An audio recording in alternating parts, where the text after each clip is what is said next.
Hey guys, how's it going? It's me, Richard Plunger from the Puppetum Geek and MMGN.com. I'm here with the app review of Last Ace of Space.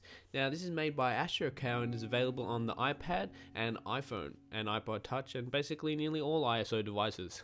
So, I'm going to quickly jump into this. Now, sorry for if you notice there's a slight lag in the gameplay. That's because when I was recording this, I actually set it to too much of a high resolution, and that ended up being a little bit laggy. So sorry about that, but it's still sort of watchable.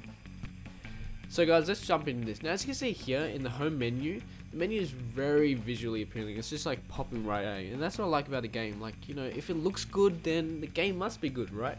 But that doesn't really, follow through. But I like having a game which sort of looks good to begin with. So let's jump into this. Now, as you can see here, you've sort of got the buttons, positioned in a way made for the iPhone, I think, personally, because, playing this on the iPad, I had played this on the iPad before, and it's a little bit sort of hard in a way, because, you gotta hold you're holding the iPad, and then you gotta, when you want to slide, you gotta get your hand off there, slide, and all this stuff, whereas on the iPhone, it's slightly more easier in a way. Now, as you can see here, basic controls: jump on your left, jump on your right, and slide in the middle.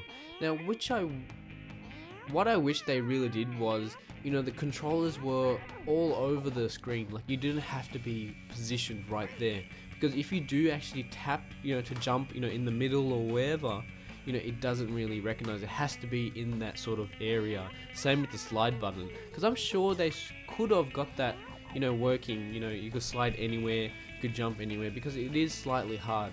Now, as you can see here, I've got a little rocket boost from a pig, and I believe that's their, sort of logo of AstroCow. Now, to do that, you actually get beans, which you collect, and then after then, he charges up, and then you press him and then boost him. Now, the main aim of the game is to keep running and running and running from this sort of green goo of some sort. Now, I think it's like a monster, but yeah, basically you gotta, avoid him. So by collecting these green beans, you actually, as you can see here, I will use him soon, boost up and get, further and further away from him.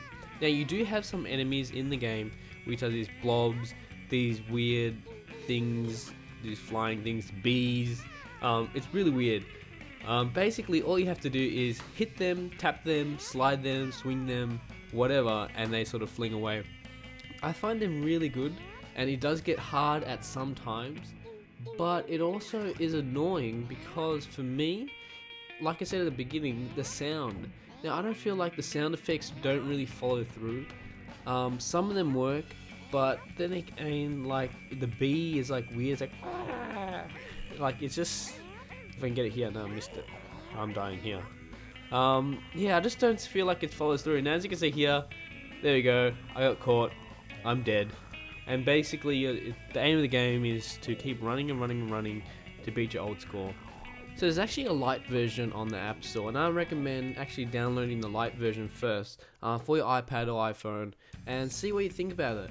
And leave a comment down below if you do end up downloading it, and tell me what you think, because for me it's a good game, but it's not a great game. So I'll catch you guys later in another app review. This is Last Ace of Space. See you later, guys.